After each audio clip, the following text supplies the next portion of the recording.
Capítulo 1. El salto al vacío. El backstage de la final de Lisboa. El aire en el vestuario del Stade de France era una mezcla densa de sudor, lágrimas y el olor metálico del champán barato. Afuera, París ardía en una celebración que Portugal había esperado por generaciones. Adentro, en el epicentro de la euforia, un hombre sin camiseta, con el torso esculpido y los ojos aún rojos por el llanto, se erigía sobre una mesa de masajes. No era el héroe del gol, ni el estratega táctico. Era el capitán que había abandonado el campo en camilla, el hombre que, para muchos, representaba la quinta esencia del ego individual en el fútbol. Pero en ese momento, Cristiano Ronaldo dos Santos Aveiro estaba a punto de pronunciar el discurso que redefiniría su legado para siempre. La escena, capturada en un video íntimo que la Federación Portuguesa de Fútbol liberaría meses después, era el clímax de una odisea personal. Había ganado 3 ligas de campeones. Había acumulado balones de oro y había batido récords que parecían inalcanzables. Sin embargo, en ese vestuario, con la copa Henri Delaunay a sus pies, su voz se quebró de una manera que jamás lo había hecho ante las cámaras. Señaló a Fernando Santos, el seleccionador, y con una humildad que desarmó a sus críticos, declaró: «Quiero agradecer a este hombre de aquí. Primero, sin él, nada de esto hubiera sido posible. Segundo, a todos los jugadores, a todo el staff, a todos los involucrados en esta conquista. Nadie creía en Portugal, pero la verdad es que lo logramos. Todos nosotros. Lo hicimos». La intensidad de sus palabras escaló hasta la confesión que nadie esperaba. El hombre, obsesionado con la gloria individual, el competidor que vivía por el récord personal, reveló la jerarquía de sus triunfos. «Olvídense de los trofeos individuales, de la Champions League», sentenció. «Este de aquí es el momento más feliz de mi vida. He llorado 3 o 4 veces ya». Su discurso no era el de un futbolista, sino el de un líder que había completado su misión más profunda: la redención colectiva de su nación.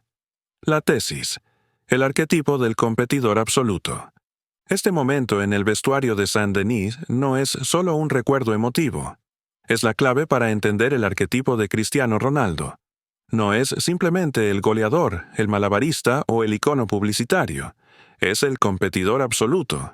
El hombre que, desde la cuna en Madeira, entendió que el talento solo era el punto de partida. Su verdadera tesis vital es la perfección a través de la voluntad. Es el visionario que se moldea a sí mismo, el rebelde que transforma la crítica en combustible y el estratega que somete su cuerpo y su mente a una disciplina casi militar para alcanzar una meta: ser el mejor. No por vanidad, sino por una necesidad existencial de trascender. La Eurocopa 2016, ganada desde el banquillo, no fue un trofeo más. Fue la prueba definitiva de que su influencia iba más allá de la potencia de su disparo o la altura de su salto. Fue la victoria del espíritu sobre la carne, del líder sobre el jugador. Pero, ¿cómo llegó un niño de una isla remota, con un corazón que amenazó con detener su carrera antes de que comenzara, a convertirse en el hombre que, en el momento de su mayor triunfo, podía descartar sus glorias personales? Para comprender la magnitud de ese discurso en el vestuario, debemos retroceder a los orígenes, a la pobreza, a los sacrificios y a las decisiones que forjaron al joven que, años antes, tuvo que someterse a una cirugía cardíaca para poder seguir jugando. La historia de Cristiano Ronaldo no comienza con el Balón de Oro, sino con el sonido de un balón golpeando una pared en un barrio humilde de Funchal. Acompáñenos en el viaje para descubrir cómo se construyó el competidor absoluto. Capítulo 2. La pobreza y el sueño roto. Los orígenes de un fenómeno en Funchal. Para entender la voracidad competitiva de Cristiano Ronaldo, es imperativo viajar a la isla de Madeira, a un barrio humilde de Funchal, donde el Atlántico golpea con la fuerza de una promesa incumplida. Allí, en la parroquia de Santo Antonio, la vida no era un campo de juego, sino una lucha diaria por la supervivencia. Cristiano Ronaldo dos Santos Aveiro nació el 5 de febrero de 1985. el cuarto hijo de una familia que vivía al límite de la subsistencia. Su hogar era una casa modesta, con goteras que marcaban el ritmo de las lluvias y un espacio tan reducido que compartía habitación con sus hermanos. La pobreza no era una abstracción, era el telón de fondo constante de su infancia. Su padre, José Diniz Aveiro, era un jardinero municipal y ocasionalmente utilero de la Andoriña, el primer club de fútbol de Cristiano. Su madre, María Dolores dos Santos Viveiros, trabajaba como cocinera y limpiadora, luchando incansablemente para poner comida en la mesa. El nombre Ronaldo fue un homenaje de su padre al entonces presidente de Estados Unidos, Ronald Reagan, un detalle que, en retrospectiva, parece una premonición de la celebridad global que alcanzaría. Sin embargo, en aquellos años, la única celebridad era la pelota. El hambre y la primera lección de humildad. La falta de recursos no solo afectaba la comodidad, sino también la nutrición. Una de las anécdotas más reveladoras de su infancia, y que él mismo ha compartido, es la de la necesidad de buscar alimento fuera de casa. A menudo, después de los entrenamientos, él y sus compañeros se acercaban a un local de McDonald's cercano. Pedían las sobras. Éramos un poco pobres, teníamos hambre, recordó en una entrevista. 3 empleadas, a las que identificó como Edna y otras 2 chicas, les daban las hamburguesas que ya no podían vender. Este acto de caridad, que el propio Ronaldo intentó rastrear años después sin éxito, fue una lección temprana sobre la fragilidad de la vida y la importancia de la ayuda mutua. El fútbol se convirtió en su única vía de escape y pronto en su obsesión. En el Andoriña y luego en el Nacional, su talento era innegable, pero su temperamento era explosivo. Era conocido como llorón por su frustración ante la derrota o la falta de pases. Esta intensidad, que más tarde se transformaría en la implacable ética de trabajo que lo define, fue inicialmente un obstáculo. Su padre, Diniz, aunque cariñoso, luchaba contra el alcoholismo, una sombra que marcaría profundamente la relación de Cristiano con su pasado y su futuro.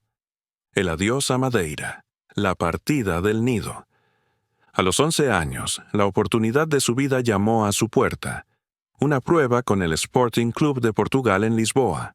Dejar Madeira significaba abandonar la seguridad precaria de su hogar y enfrentarse a la soledad de la capital. La transición fue brutal. El acento madeirense de Cristiano era objeto de burla entre sus compañeros, y la nostalgia por su familia era un peso constante. En Lisboa, la pobreza se transformó en desarraigo. La falta de dinero se sentía más aguda lejos del calor de su madre. Hubo momentos en que la presión y la soledad lo llevaron a considerar abandonar el sueño y regresar a la isla. Sin embargo, fue en este ambiente de adversidad donde su voluntad se templó. El rechazo y la burla no lo doblegaron, lo impulsaron. El niño que había mendigado hamburguesas en Funchal se prometió a sí mismo que nunca más volvería a sentir la humillación de la necesidad. Este juramento silencioso fue el motor que lo llevó a entrenar más duro que nadie, a perfeccionar su técnica y a ignorar las distracciones. La pobreza no fue su destino, sino el trampolín que lo lanzó hacia la élite. Pero antes de que su carrera pudiera despegar, un problema de salud, un sueño roto literal, estuvo a punto de poner fin a su historia antes de que ésta comenzara. Capítulo 3. El dragón de Lisboa. El diagnóstico cardíaco y el debut en el Sporting CP. La vida en la Academia del Sporting Club de Portugal, en Lisboa, era un crisol de talento y disciplina. Cristiano, a pesar de su talento crudo, luchaba contra la soledad y la burla por su acento. Sin embargo, su obsesión por el entrenamiento era ya legendaria. Se quedaba horas extras practicando regates y tiros libres, una ética de trabajo que lo diferenciaba de sus pares. Pero a los 15 años, el destino le presentó un desafío que ni el entrenamiento más riguroso podía superar: su propio corazón. El corazón acelerado, taquicardia y el fin inminente. Durante un examen médico de rutina, los doctores del Sporting detectaron una anomalía grave. Cristiano padecía de taquicardia, una condición que provocaba que su corazón latiera a un ritmo anormalmente rápido, incluso en estado de reposo. En el campo, Su pulso se disparaba a niveles peligrosos. Este diagnóstico no solo ponía en riesgo su carrera, sino su vida. La noticia cayó como un rayo sobre su madre, María Dolores, quien viajó de inmediato a Lisboa. La solución era una cirugía, un procedimiento delicado que, de fallar, podría haberlo alejado del fútbol para siempre. La intervención se realizó con una técnica de vanguardia para la época, la ablación por radiofrecuencia, un procedimiento con láser diseñado para cauterizar la pequeña área del corazón que causaba el latido irregular. La operación fue rápida y, para asombro de muchos, exitosa. El mismo día de la cirugía, Cristiano fue dado de alta. Su madre, en una entrevista posterior, recordó la angustia y el alivio. La operación se hizo por la mañana y por la tarde ya estaba fuera. Pudo volver a entrenar unos días después. Relató al diario AS. El competidor absoluto había superado su primera gran prueba de fuego, una que le recordó la fragilidad de su existencia y, paradójicamente, reforzó su convicción inquebrantable. El debut y el destino. La noche que cambió todo. Una vez recuperado, su ascenso fue meteórico. Pasó por las categorías inferiores del Sporting con una velocidad inaudita, demostrando una madurez física y técnica que superaba con creces su edad. El 14 de agosto de 2002, con tan solo 17 años, debutó con el primer equipo en un partido de clasificación para la Liga de Campeones. Su primer gol oficial llegó poco después en la Liga Portuguesa contra el Moreirense, donde anotó un doblete, dejando destellos de la velocidad, el regate y la potencia que lo harían famoso. Sin embargo, el verdadero punto de inflexión, el momento en que el destino se puso en marcha, ocurrió el 6 de agosto de 2003. El Sporting CP inauguraba su nuevo estadio, el José Alvalade, con un partido amistoso contra el Manchester United de Sir Alex Ferguson. Cristiano, con la camiseta número 28, ofreció una exhibición electrizante. Sus regates endiablados por la banda derecha desquiciaron a la defensa inglesa, especialmente al lateral John O'Shea. En el vestuario visitante, los jugadores del United, asombrados y exhaustos, le rogaron a su entrenador que fichara a ese joven prodigio. Sir Alex Ferguson, un hombre con un ojo clínico para el talento, no necesitó que se lo pidieran 2 veces. El técnico escocés, que había viajado a Lisboa para cerrar el fichaje de otro jugador, se encontró con el futuro de su club. En el vuelo de regreso a Manchester, el acuerdo estaba prácticamente cerrado. El Sporting recibió 12.24 millones de libras esterlinas, una cifra récord para un adolescente en ese momento. Cristiano Ronaldo dejaba Portugal no solo con un corazón reparado, sino con un billete de ida a la liga más exigente del mundo y una promesa, la de llevar el mítico número 7 del Manchester United, el dorsal que habían vestido leyendas como George Best, Brian Robson, Eric Cantona y David Beckham. El niño de Funchal estaba a punto de iniciar su metamorfosis en el escenario global. Capítulo 4. La metamorfosis en Old Trafford. El joven extremo que desafió a la Premier. Manchester United, 2003 a 2006. El 12 de agosto de 2003, un adolescente de 18 años, con un corazón recién reparado y una maleta llena de sueños, aterrizó en Manchester. El traspaso de 12.24 millones de libras esterlinas al Manchester United no solo era un récord para un jugador de su edad, sino una apuesta audaz de Sir Alex Ferguson. La audacia se magnificó cuando el técnico escocés le ofreció la camiseta número 7, el dorsal sagrado de Old Trafford, portado por mitos como George Best, Eric Cantona y David Beckham. Cristiano, que había pedido el 28, se sintió abrumado, pero la presión implícita de ese número fue el primer catalizador de su metamorfosis, según Goal.com. El showman inconsistente. Sus primeros años en la Premier League, de 2003 a 2005, fueron un torbellino de talento crudo y frustración. Cristiano era un extremo puro, un malabarista del balón obsesionado con el regate. Su repertorio de fintas, especialmente la famosa bicicleta, era deslumbrante, pero a menudo ineficaz. Los críticos lo apodaron el showman por su tendencia a priorizar el espectáculo sobre el resultado final. Su toma de decisiones era pobre, Su físico aún no estaba desarrollado para la rudeza del fútbol inglés, y su reputación de simular faltas, el famoso diving, crecía con cada partido. En sus 2 primeras temporadas, su promedio de goles era bajo, reflejando a un jugador con potencial ilimitado, pero sin pulir. Sin embargo, en Old Trafford encontró el entorno perfecto para su desarrollo. El vestuario, lleno de figuras como Roy Keane, Ryan Giggs y Paul Scholes, no toleraba la autocomplacencia, y sobre todo estaba Sir Alex Ferguson, quien se convirtió en la figura paterna que tanto necesitaba. Ferguson lo protegió de la prensa, le dio la libertad de cometer errores en el campo, pero al mismo tiempo le exigió una disciplina implacable. El entrenador escocés no solo le enseñó a levantar la cabeza antes de centrar, también a entender que el fútbol de élite requería la eliminación de todo lo superfluo. Cristiano es el ejemplo perfecto de alguien que se hizo a sí mismo. Muchos entrenadores podrían decir que yo hice a este jugador y yo hice a aquel, pero Cristiano se hizo a sí mismo. Esta frase de Ferguson resume la relación. El técnico proporcionó el marco, pero fue la voluntad de Cristiano la que llenó el lienzo. Comenzó una transformación física radical, dedicándose al gimnasio con una intensidad obsesiva. El joven delgado de Madeira se convirtió en un atleta de élite, con una musculatura definida que le permitía resistir los embates de los defensas de la Premier. Su dieta y su régimen de entrenamiento se volvieron legendarios, sentando las bases de lo que se conocería como el método CR7. El crisol de la adversidad. Alemania 2006. El punto de inflexión emocional y mental llegó en el Mundial de Alemania 2006. En el partido de cuartos de final entre Portugal e Inglaterra, Cristiano se vio envuelto en una polémica que lo puso en el ojo del huracán mediático. Tras una falta de su compañero de club, Wayne Rooney, el portugués presionó al árbitro para que expulsara al inglés. La imagen de Cristiano guiñando un ojo al banquillo portugués tras la tarjeta roja de Rooney se convirtió en un símbolo de traición para la afición inglesa. Al regresar a Manchester, el ambiente era hostil.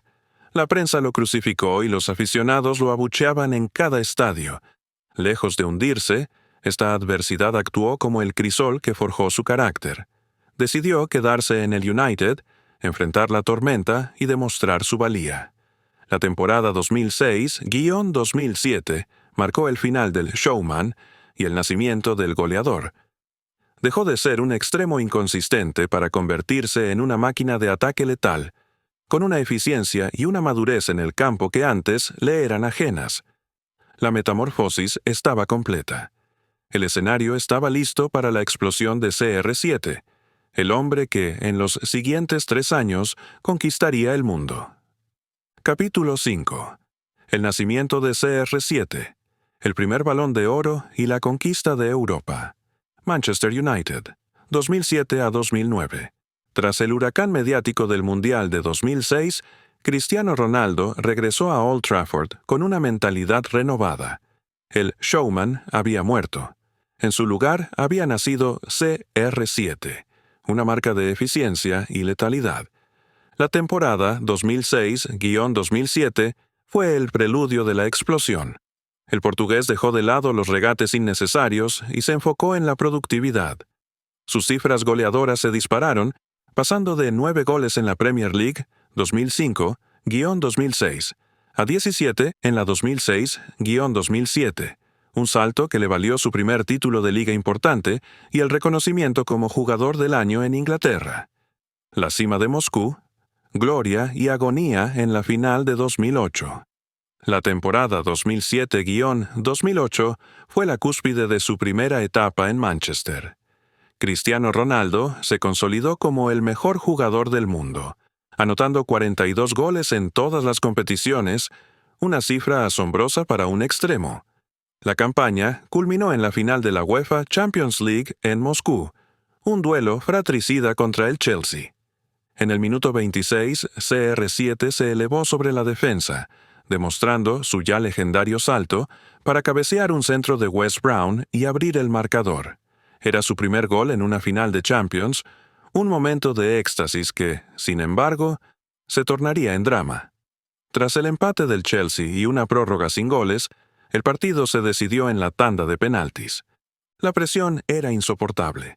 Cuando le tocó el turno de lanzar, el portugués falló su tiro, un error que lo dejó al borde de las lágrimas. El destino, sin embargo, le sonrió. Tras el resbalón de John Terry y la parada de Edwin van der Sar a Nicolas Anelka, el Manchester United se coronó campeón de Europa. La imagen de un Cristiano arrodillado, llorando de alivio y alegría, encapsuló la montaña rusa emocional de la noche. Había ganado el título que tanto anhelaba, pero la agonía del fallo le recordó que la perfección es una meta, no un estado permanente. Resumen de rendimiento en Manchester. En la temporada 2006 a 2007, anotó 17 goles en Premier League y 23 en total, ganando la Premier League. En la temporada 2007 a 2008, marcó 31 goles en Premier y 42 en total, ganando tanto la Premier League como la Champions League. En la temporada 2008 a 2009, registró 18 goles en Premier y 26 en total, ganando nuevamente la Premier League, el primer Balón de Oro y el inicio de la dinastía. El 2 de diciembre de 2008, la revista France Football confirmó lo que el mundo del fútbol ya sabía. Cristiano Ronaldo era el ganador del Balón de Oro. Superó a Lionel Messi por 165 votos, marcando el inicio de una década de dominio absoluto entre ambos jugadores. El premio no solo era un reconocimiento a su talento, sino la validación de su método, la voluntad de hierro que había transformado a un extremo inconsistente en el jugador más completo del planeta. En su discurso agradeció a su familia, a sus compañeros y, de manera especial, a Sir Alex Ferguson, su mentor y figura paterna. La temporada 2008-2009 fue su última en Manchester. Aunque el United no pudo revalidar la Champions League, cayendo en la final ante el Barcelona de Pep Guardiola, el legado de Cristiano estaba sellado. Había llegado como un diamante en bruto y se marchaba como una joya pulida, con 3 títulos de Premier League, una Champions League y un Balón de Oro. El siguiente paso en su carrera no sería una simple transferencia, sino un movimiento sísmico que redefiniría la economía y la ambición del fútbol mundial. El Real Madrid, el club de sus sueños de infancia, lo esperaba con un cheque de 94 millones de euros y un estadio abarrotado para su presentación. Capítulo 6.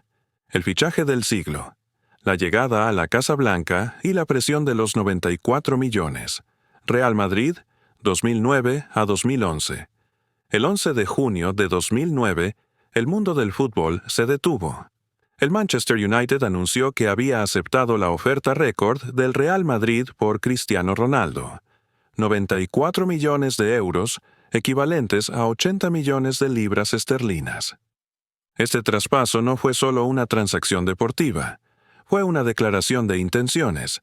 El pistoletazo de salida de la segunda era de los Galácticos de Florentino Pérez y el inicio de una rivalidad que dominaría la década. La cifra, astronómica para la época, colocó una presión inmensa sobre los hombros del portugués, quien, lejos de rehuirla, la abrazó como un desafío más. «Demostraré que valgo 94 millones de euros», declaró con su característica seguridad a Reuters. La presentación récord, 85.000 testigos. La presentación de Cristiano Ronaldo en el Estadio Santiago Bernabéu, el 6 de julio de 2009, fue un evento de proporciones históricas. Más de 85.000 aficionados abarrotaron las gradas, superando el récord de asistencia para una presentación de un futbolista, que hasta entonces ostentaba Diego Armando Maradona en Nápoles. La magnitud del evento era un reflejo del impacto global del jugador y de la expectativa que generaba su llegada a la capital española. En el césped, Cristiano, flanqueado por la leyenda Alfredo Di Stéfano y el ídolo Raúl, se puso la camiseta blanca con el número 9, ya que el 7 estaba ocupado por Raúl en ese momento. El fervor de la afición, la promesa de títulos y la magnitud del club eran el escenario perfecto para el competidor absoluto. Sin embargo, la primera temporada fue de adaptación.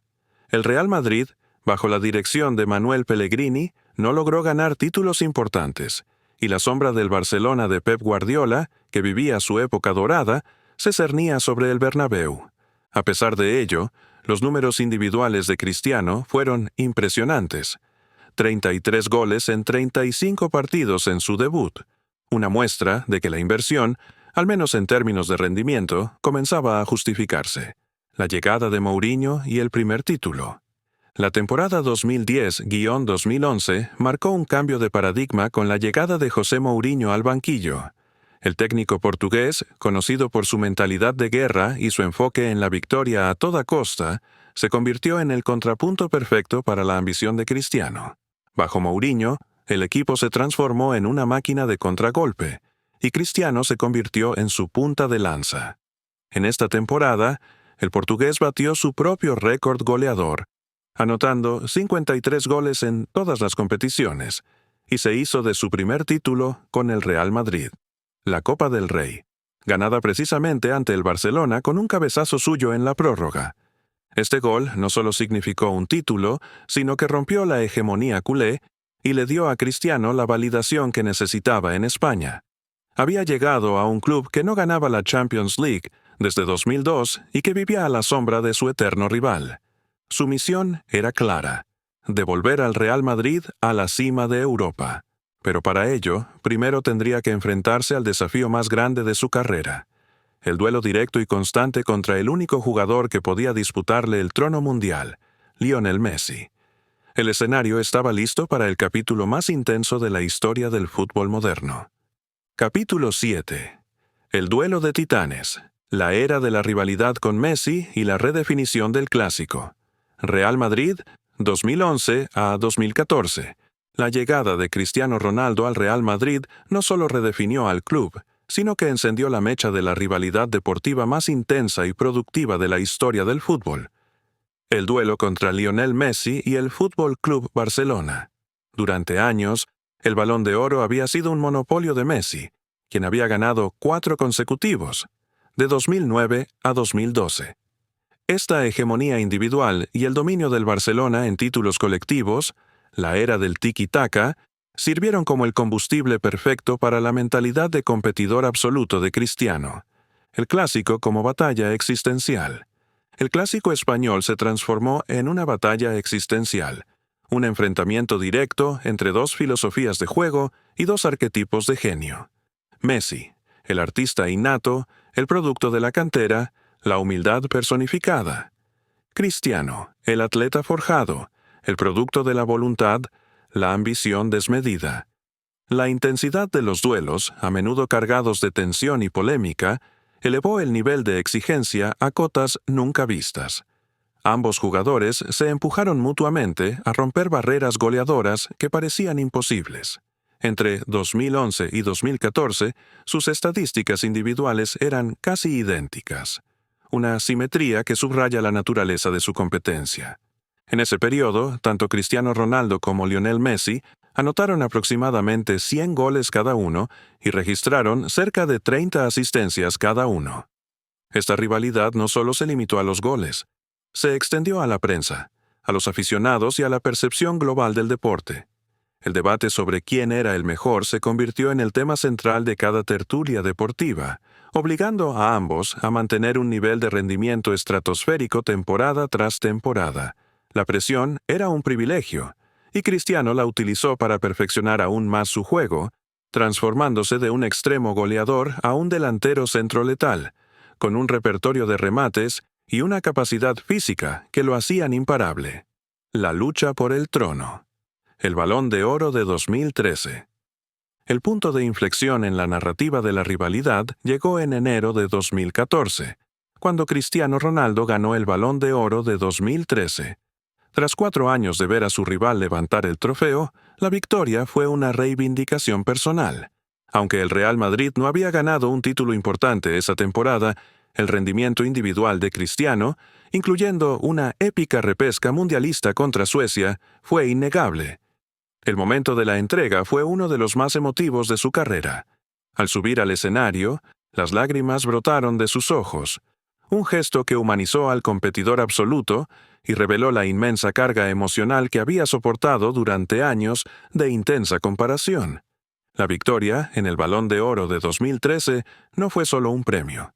Fue el inicio de su propia era de dominio. Demostró que la voluntad y el trabajo podían superar al talento puro y que la obsesión por la perfección podía ser recompensada. La rivalidad con Messi, lejos de ser una distracción, se convirtió en el motor que lo impulsó a su siguiente gran meta, la conquista de la ansiada 10ª Copa de Europa para el Real Madrid, un título que se había resistido al club durante más de una década y que marcaría el inicio de su etapa más gloriosa. Capítulo 8. La máquina de goles, los récords individuales y la consolidación como delantero centro. Real Madrid, 2014 a 2016. Tras la euforia del Balón de Oro de 2013, Cristiano Ronaldo entró en una fase de su carrera marcada por la máxima eficiencia goleadora y la consolidación de su posición en el campo. Dejó de ser un extremo explosivo para convertirse en una máquina de goles, un delantero centro letal que operaba con una precisión quirúrgica dentro del área. Esta evolución táctica fue crucial para prolongar su carrera y maximizar su impacto, transformando su juego de la fantasía del regate a la implacable efectividad del remate. La 10ª y el gol de la redención. El 24 de mayo de 2014, el Real Madrid se enfrentó al Atlético de Madrid. Fue la final de la UEFA Champions League en Lisboa. La 10ª Copa de Europa era una obsesión para el club y para Cristiano, que jugaba en su país natal. El partido fue un drama épico, con el Real Madrid empatando en el último suspiro gracias a un cabezazo de Sergio Ramos. En la prórroga, el Atlético se desmoronó. Cristiano, ya con el partido resuelto, anotó el 4º gol de penalti.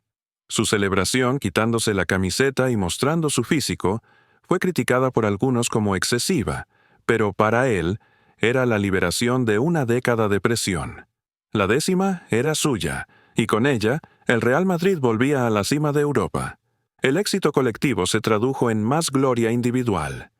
En 2014 ganó su tercer Balón de Oro, el segundo consecutivo, y continuó batiendo récords a un ritmo vertiginoso.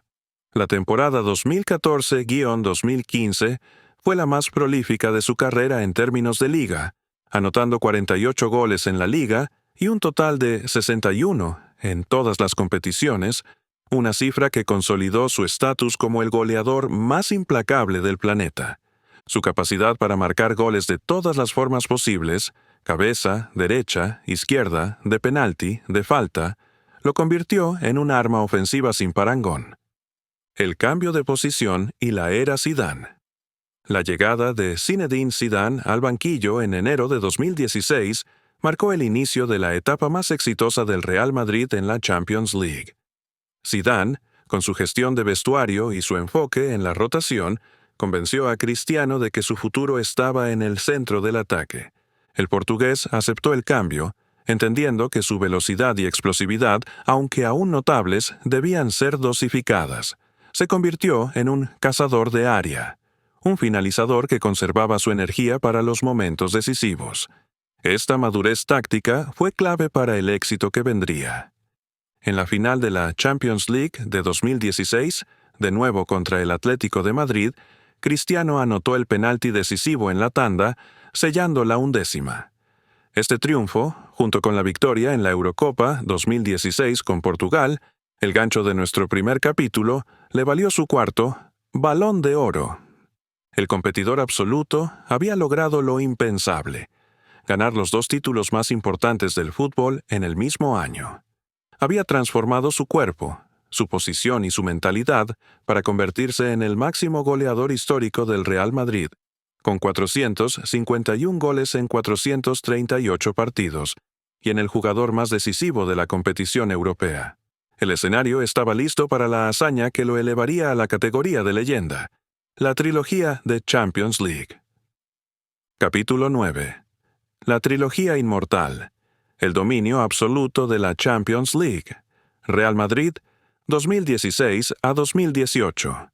Los años 2016 a 2018 representan el pináculo de la carrera de Cristiano Ronaldo y la era más dominante del Real Madrid en la historia moderna de la UEFA Champions League. Bajo la dirección de Zinedine Zidane, el equipo logró una hazaña sin precedentes: ganar 3 Copas de Europa de forma consecutiva. En el centro de esta máquina de títulos, el competidor absoluto se transformó en el rey de Europa, demostrando una capacidad de rendimiento en las fases finales que ningún otro jugador ha igualado. El modo knockout, la metamorfosis goleadora. En esta etapa, Cristiano Ronaldo perfeccionó su rol de delantero centro, conservando energía en los partidos de liga para desatar su furia goleadora en la Champions. Su rendimiento en las rondas eliminatorias fue simplemente sobrenatural. En la temporada 2016-2017, cuando el Real Madrid se dirigía a la 12ª, el portugués anotó 10 goles solo entre cuartos de final, semifinales y la final. Marcó 5 goles al Bayern de Múnich en cuartos, un hat-trick al Atlético de Madrid en semifinales y un doblete a la Juventus en la final de Cardiff, un rendimiento que le valió su 5º Balón de Oro. La temporada 2017-2018 fue la de la 13ª y fue aún más memorable. El Real Madrid se enfrentó a la Juventus en cuartos de final, y en el partido de ida en Turín, Cristiano Ronaldo anotó un gol que trascendió el deporte. Tras un centro de Dani Carvajal, el portugués se elevó a una altura asombrosa y conectó una chilena perfecta que se coló en la portería de Gianluigi Buffon. El estadio, incluido el público rival, se puso de pie para ovacionarlo, un reconocimiento a la belleza y la dificultad técnica de la obra de arte. El propio Cristiano, un hombre que rara vez muestra debilidad, confesó que fue el mejor gol de su carrera en el canal de YouTube del Real Madrid. El desglose de su dominio en Champions es revelador. Temporada 2015-2016. 16 goles totales, 5 de ellos en fases finales. Campeón de la 11ª. Temporada 2016-2017. 12 goles totales, 10 de ellos en fases finales. Campeón de la 12ª. Temporada 2017-2018. 15 goles totales, 3 de ellos en fases finales. Campeón de la 13ª. El final de un ciclo y la búsqueda de un nuevo desafío. La final de Kiev en 2018, donde el Real Madrid venció al Liverpool, marcó el final de esta era dorada. Justo después de levantar la 13ª, Cristiano lanzó una declaración enigmática sobre su futuro, sembrando la duda sobre su continuidad. La relación con la directiva, marcada por desacuerdos contractuales y la sensación de que su valor no era reconocido, se había deteriorado. El competidor absoluto, que había conquistado todo lo que se podía conquistar en Madrid, sentía la necesidad de un nuevo desafío, una nueva montaña que escalar, para demostrar que su voluntad de hierro no tenía fecha de caducidad.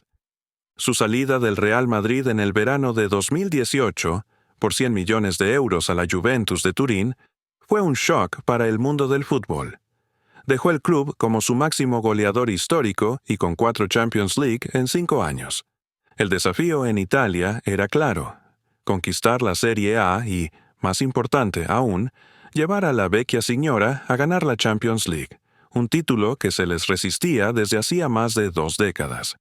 El competidor absoluto se embarcaba en una nueva misión para probar su tesis, que él era el factor decisivo, el elemento que transformaba a un gran equipo en un campeón de Europa. Capítulo 10. El desafío italiano, la Juventus, el Scudetto y la búsqueda de una nueva leyenda. Juventus 2018 a 2021. El fichaje de Cristiano Ronaldo por la Juventus de Turín en julio de 2018 fue un movimiento que sacudió el panorama futbolístico. El club italiano invirtió 100 millones de euros en un jugador de 33 años, con un objetivo claro: ganar la UEFA Champions League, un título que se les había escapado en varias finales recientes.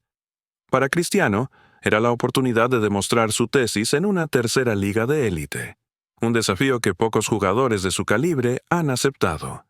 Dominio doméstico y frustración europea. En Italia, el impacto individual de Cristiano fue inmediato y contundente. En sus 3 temporadas en Turín, el portugués mantuvo un promedio goleador extraordinario. Anotó 101 goles en 134 partidos en todas las competiciones. Se convirtió en el primer jugador en la historia en ganar los títulos de liga y ser el máximo goleador en la Premier League, la Liga y la Serie A. ganando el capocannoniere en la temporada 2020-2021. Colectivamente, la Juventus continuó su dominio en Italia, ganando 2 títulos de Serie A y una Copa Italia. Sin embargo, el objetivo principal, la Champions League, se convirtió en una obsesión fallida. A pesar de sus esfuerzos individuales, la Juventus no logró superar los cuartos de final en ninguna de sus 3 temporadas con Cristiano. Las eliminaciones ante el Ajax, el Lyon y el Porto, a menudo con el portugués siendo el único jugador que respondía en la adversidad, generaron un debate sobre si su fichaje había sido un éxito o un fracaso. La narrativa mediática se centró en la idea de que la Juventus había empeorado en Europa con él, una crítica que ignoraba el contexto de un equipo en transición y la dependencia excesiva en su figura. Su paso por Europa con la Juventus se resume así: temporada 2018-2019. 28 goles totales, eliminados en cuartos de final contra el Ajax. Temporada 2019-2020. 37 goles totales, eliminados en octavos de final contra el Lyon. Temporada 2020-2021. 36 goles totales, eliminados en octavos de final contra el Porto. El factor humano, la pérdida y la soledad. A nivel personal, su etapa en Italia estuvo marcada por la madurez de su vida familiar y la consolidación de su imperio comercial. Sin embargo, también fue un periodo de profunda reflexión sobre su legado y su futuro. La presión de ser el salvador de la Juventus y la constante comparación con su etapa en el Real Madrid, donde la Champions era una costumbre, erosionaron su entusiasmo. El competidor absoluto, a sus 36 años, se enfrentaba a la realidad de que el tiempo, el único rival que no podía vencer, comenzaba a pasar factura. A pesar de las críticas, su paso por la Juventus demostró su inigualable capacidad de adaptación y su compromiso con la excelencia. Se despidió del club en agosto de 2021, dejando una marca de 101 goles y el respeto de sus compañeros. Su salida, precipitada y sin una despedida formal, reflejó la naturaleza pragmática de su carrera. El destino lo llamaba de vuelta a casa, a Old Trafford, para un último baile en el club que lo había visto nacer como estrella. Capítulo 11. El regreso a casa y la despedida amarga. El reencuentro con Old Trafford y la fractura final. Manchester United, 2021-2022. En agosto de 2021, el fútbol vivió un momento de nostalgia y euforia. Cristiano Ronaldo regresaba al Manchester United. El fichaje, que se concretó en las últimas horas del mercado de verano, fue visto como un cuento de hadas. El regreso del hijo pródigo a Old Trafford. La afición lo recibió con una devoción incondicional, y su impacto inicial fue inmediato. En su primera temporada, 2021-2022, el portugués demostró que su instinto goleador seguía intacto, anotando 24 goles en todas las competiciones. Una cifra impresionante para un jugador de 37 años y el máximo goleador del equipo. El choque de épocas y la crisis institucional. Sin embargo, el cuento de hadas pronto se tornó en drama. El Manchester United que encontró Cristiano era una sombra del equipo ganador que había dejado en 2009. El club estaba sumido en una crisis institucional, con cambios constantes de entrenador y una falta de dirección deportiva clara. La presencia de Cristiano, con su mentalidad de competidor absoluto y su exigencia de excelencia, chocó frontalmente con la mediocridad instalada en el vestidor y la directiva.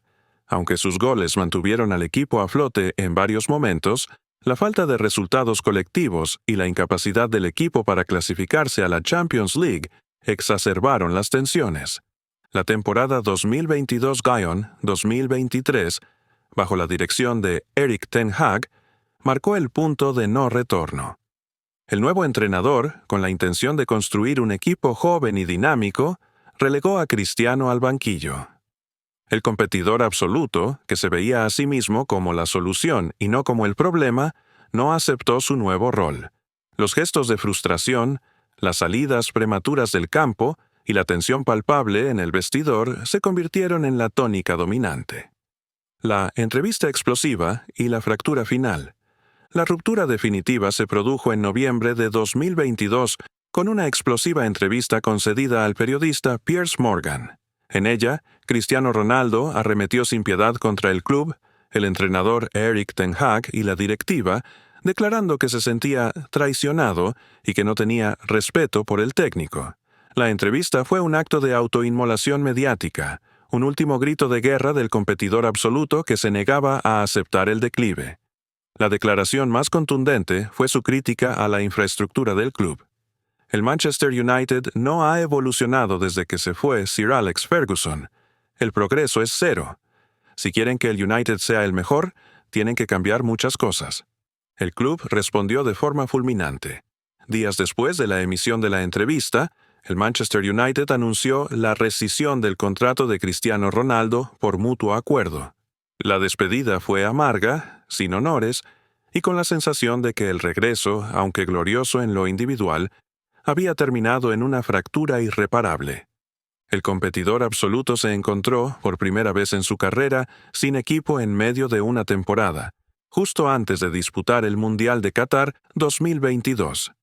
Su siguiente destino sería el más inesperado de todos, un movimiento que redefiniría su rol de icono global. Capítulo 12. El último acto. Arabia Saudita, el Al-Nasser y el rol de embajador global. Al-Nasser, 2023 hasta el presente.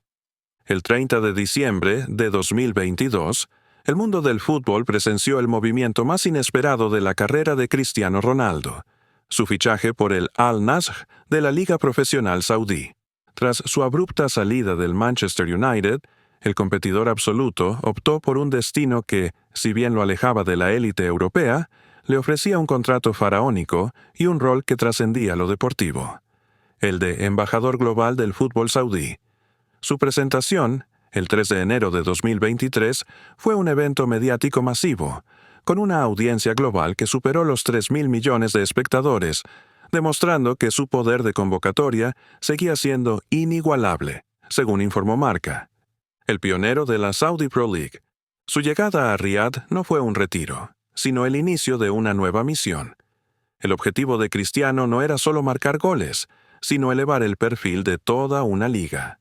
Su presencia actuó como un imán, atrayendo a otras estrellas de primer nivel a la Saudi Pro League y transformando la percepción del fútbol en Oriente Medio.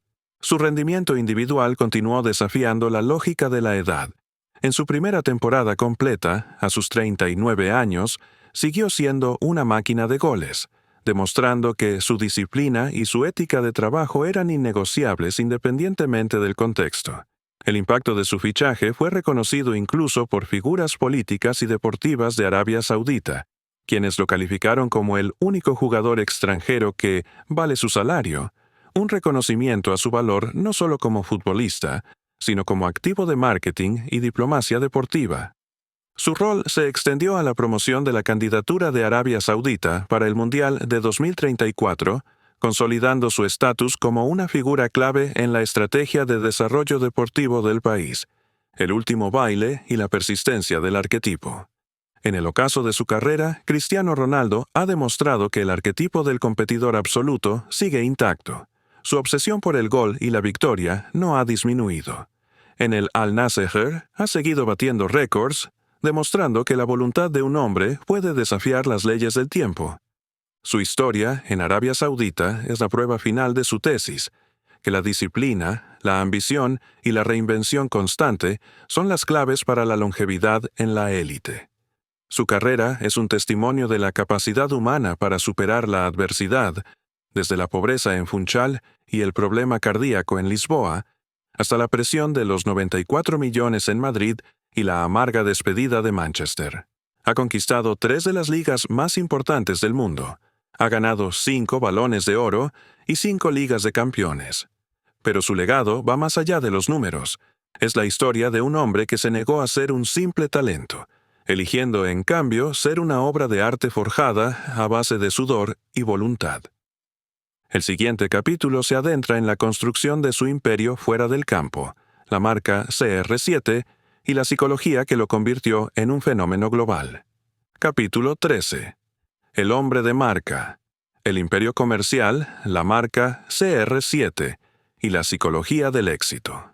Si el futbolista Cristiano Ronaldo es el competidor absoluto, el empresario Cristiano Ronaldo es el visionario de la marca personal. Desde sus primeros años en el Manchester United, el portugués entendió que su nombre y su número eran activos que trascendían el campo de juego. La marca CR7 no es solo un acrónimo. Es un imperio comercial que abarca desde la moda hasta el sector hotelero y que ha convertido al jugador en un fenómeno económico global. La expansión del imperio CR7. La estrategia de marca de Cristiano Ronaldo se basa en la extensión de su imagen de perfección, disciplina y estilo de vida lujoso.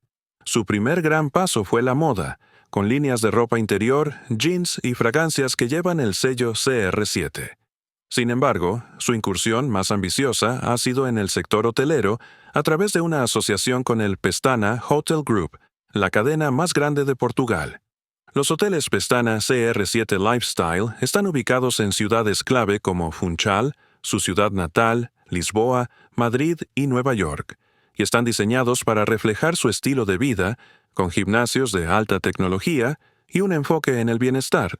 Además, su cartera de negocios incluye clínicas de trasplante capilar, gimnasios CR7 Crunch Fitness y una presencia dominante en las redes sociales. Con la cuenta de Instagram más seguida del planeta, cada publicación de Cristiano es un vehículo publicitario de valor incalculable. Se estima que el valor de la marca CR7 ha alcanzado cifras récord, consolidándolo como uno de los atletas mejor pagados de la historia, con ingresos que superan con creces su salario como futbolista. La psicología del éxito, disciplina y resiliencia. El éxito de la marca CR7 es un reflejo directo de la psicología del competidor absoluto. Su mentalidad se basa en 3 pilares fundamentales. Disciplina inquebrantable. Su régimen de entrenamiento, dieta y descanso es legendario. Ha mantenido un físico de élite durante 2 décadas, una hazaña que solo se logra con una disciplina casi militar. Para él, la disciplina no es una restricción, sino la llave que abre la puerta a la longevidad. Visualización y ambición. Cristiano siempre ha manifestado su ambición de ser el mejor. Utiliza la visualización para prepararse mentalmente para los partidos y los desafíos. Su famosa frase, "La disciplina soluciona todo", es el mantra de su vida, un recordatorio constante de que el talento sin trabajo es solo potencial. Resiliencia ante la crítica. Desde el llorón de Funchal hasta el showman de Manchester, Cristiano ha utilizado la crítica como combustible. La adversidad, ya sea un problema cardíaco o una expulsión, nunca lo ha detenido. Por el contrario, ha reforzado su determinación de demostrar que los escépticos están equivocados. El imperio CR7 es la prueba de que el éxito deportivo, cuando se gestiona con visión empresarial y una mentalidad de hierro, puede trascender el campo de juego y convertirse en un legado duradero. El siguiente y último capítulo de su biografía se centrará en la trascendencia de este legado, analizando su impacto real en la cultura, la sociedad y la historia del fútbol. Capítulo 14. El legado. Más allá de los goles, el impacto sociocultural de un arquetipo global. El legado de Cristiano Ronaldo dos Santos Aveiro trasciende la mera acumulación de títulos y récords. Su impacto real en la industria del fútbol y en la cultura popular reside en la personificación del competidor absoluto, un arquetipo que ha redefinido lo que significa ser un atleta de élite en el siglo XXI. Su historia es la prueba de que la voluntad, la disciplina y la reinvención constante pueden superar las barreras del talento innato y la edad, el mito de la longevidad y la ciencia del rendimiento. A diferencia de otros genios del fútbol, el legado de Cristiano se basa en la ciencia del rendimiento. Su obsesión por el fitness, la nutrición y la recuperación ha establecido un nuevo estándar para la longevidad deportiva. Su edad biológica, según reportes, se mantiene significativamente por debajo de su edad cronológica. Un logro atribuido a su estricta rutina: 6 comidas diarias, la crioterapia y un descanso meticuloso. Esta dedicación ha inspirado a una generación de atletas a adoptar un enfoque más profesional y científico hacia sus cuerpos, transformando la cultura del entrenamiento en el fútbol moderno. Su influencia en la juventud es incalculable. Para millones de jóvenes, Cristiano no es solo un futbolista, sino un modelo a seguir que demuestra que el trabajo duro es el camino hacia el éxito. Su lema, que la disciplina lo es todo, ha permeado la cultura popular, convirtiéndose en un mantra de superación personal que va más allá del deporte. El duelo que elevó el deporte. El debate sobre si es el mejor de la historia es inseparable de su rivalidad con Lionel Messi. Esta competencia, lejos de ser destructiva, fue el motor que impulsó a ambos a alcanzar cotas históricas. El legado de Cristiano es el de la antítesis necesaria, el contrapunto que obligó a su rival a ser mejor y, por ende, elevó el nivel del fútbol mundial durante más de una década. La era Messi-Ronaldo será recordada no por la supremacía de uno sobre el otro, sino por la coexistencia de dos fuerzas de la naturaleza que se retroalimentaron en su búsqueda de la perfección. La tesis final: el hombre que se hizo a sí mismo. Desde el niño pobre de Funchal con un corazón defectuoso, hasta el icono global que ha conquistado 3 de las ligas más importantes y 5 Champions League, la historia de Cristiano Ronaldo es la validación de su tesis. La perfección a través de la voluntad. Dejó de ser un simple jugador para convertirse en un fenómeno sociocultural, un empresario y un símbolo de la ambición sin límites. Su legado no son solo los más de 900 goles que ha marcado, sino la mentalidad que ha inyectado en el deporte. La creencia inquebrantable de que el éxito no es un accidente, sino la consecuencia directa de la obsesión, la disciplina y la negativa a aceptar cualquier límite. El discurso en el vestidor de la Euro 2016, donde valoró el triunfo colectivo sobre el individual, fue la prueba de que el competidor absoluto había encontrado la paz en la cima, sabiendo que su verdadera victoria no fue contra sus rivales, sino contra su propio destino. Sección extra. Trabajo destacado y recomendado. Partidos y momentos históricos para revivir. La carrera de Cristiano Ronaldo está plagada de momentos épicos y partidos que definieron épocas. Para el lector que desee revivir la esencia del competidor absoluto, a continuación se presentan 5 momentos o partidos clave que encapsulan su evolución y su impacto en el fútbol mundial. Estos momentos son ideales para la visualización y el análisis de su mentalidad. Manchester United contra Chelsea. Final UEFA Champions League 2008. El partido que lo consagró como estrella mundial. Aunque falló su penalti, su gol de cabeza y su rendimiento general en la temporada le valieron su primer Balón de Oro. Es un ejemplo de su talento en bruto y su capacidad para brillar en el escenario más grande, incluso con un error crucial. Real Madrid contra Atlético de Madrid. Final UEFA Champions League 2014.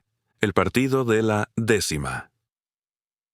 Aunque su gol fue de penalti y con el partido resuelto, la liberación emocional y la celebración posterior son el clímax de una década de obsesión por el título. Representa la culminación de su primera gran misión en el Real Madrid. Portugal contra Suecia. Repesca Mundial 2014. El duelo personal contra Zlatan Ibrahimovic para clasificar a Portugal al Mundial. Cristiano anotó un hat-trick antológico, demostrando su capacidad para cargar con la responsabilidad de toda una nación en los momentos de máxima presión. Es la prueba de su mentalidad de competidor absoluto. Real Madrid contra Juventus. Cuartos de final UEFA Champions League 2018. El partido de la chilena. Un gol de una belleza y dificultad técnica inigualables que provocó la ovación del público rival.